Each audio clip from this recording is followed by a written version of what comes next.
mean, a country that doesn't fly the flag, a country that doesn't honour its history, is a country which doesn't have much of a future. My guest is Tony Abbott. He's telling me about a book he's written called Australia, a History, How an Ancient Land Became a Great Democracy. This is 612 ABC Brisbane and ABC Gold Coast.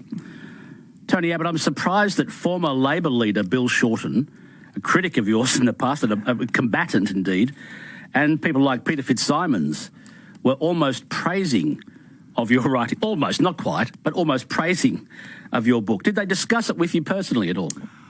Well, I've known Peter Fitzsimons, or Fitzy as he was referred to in rugby circles, for 40-odd years. We played together at Sydney University. And Fitzy and I have argued from that day to this, but he's a good guy. I sent him the manuscript. He read it very carefully, even to the point of occasionally sending me textual observations and suggestions, some of which I took on board. And then he wrote that lovely observation that it wasn't the white armband history in the first half or the Liberal Party highlights in the second half that he was expecting.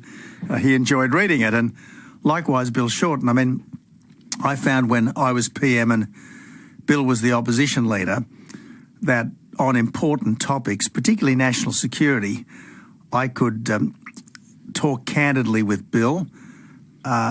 Invariably, he would respond candidly. 9 times out of 10, we came to an agreement, and with Shorten, like with a lot of good former trade union officials, once you've shaken hands on something, it's a deal that sticks. And so I had a good professional and personal relationship with Bill Shorten that continues to this day. Respecting nation can allow its flag to be burned. And I think there should be repercussions for it. However, there's also a free speech argument, which is, well, as deplorable as it is, it should be permitted in our country. I'm just interested in your thoughts on that matter. Well, look, I'm a bit torn on this, Dan. I agree that it's highly disrespectful. It is deplorable to burn the Australian flag.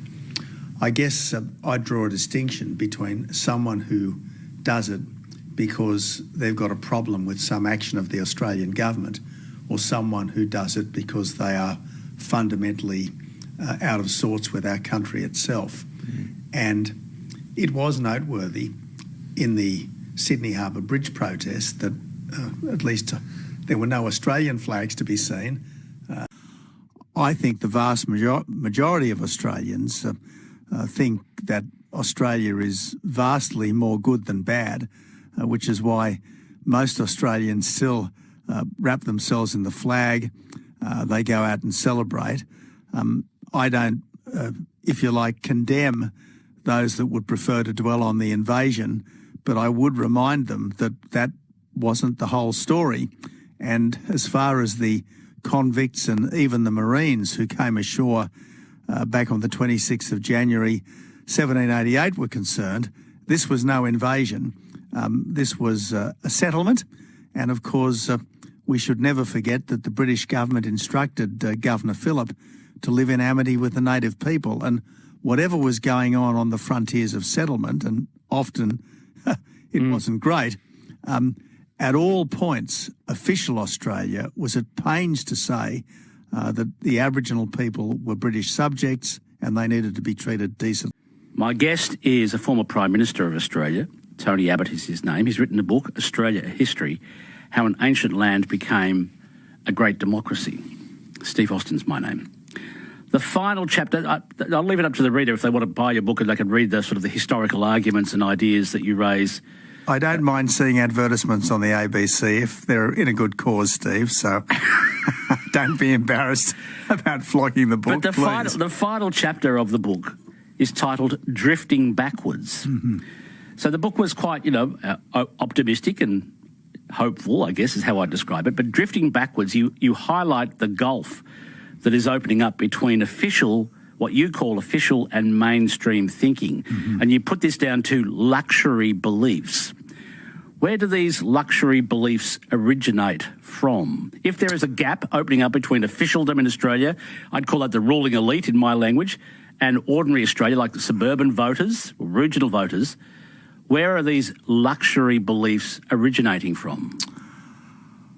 Well, Steve, look, I think that the Hawke Howard years were a bit of a golden age. We had 25 years of good government.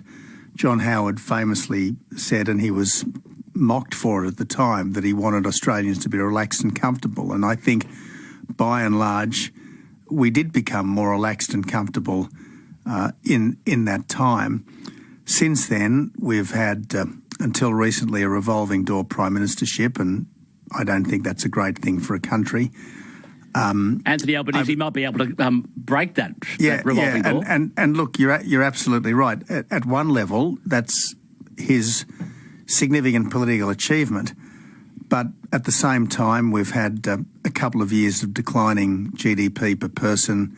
We've had, if you believe the stats, a near 10% decline in real disposable income over the last couple of years.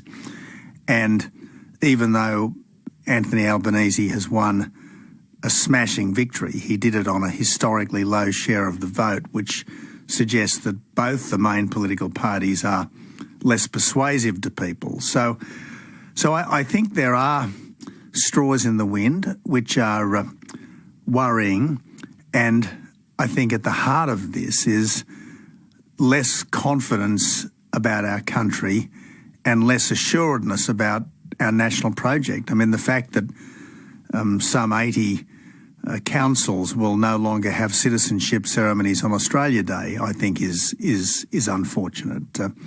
The fact that fewer and fewer people are studying history either at school or university level, the fact that so much of the contemporary study of history is episodic as opposed to narrative, I think all of these are problematic, and that's why this narrative history, which looks back into the mists of ancient Indigenous Australia, then tells the story from 1788 on as objectively as I can, and I've really tried hard to put aside, at least in my account of the facts, any judgments I might make about them.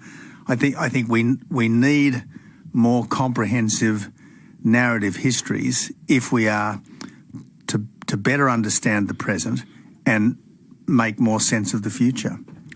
I'll leave it there. Tony Abbott, thanks very much for your time. Thank you, Steve.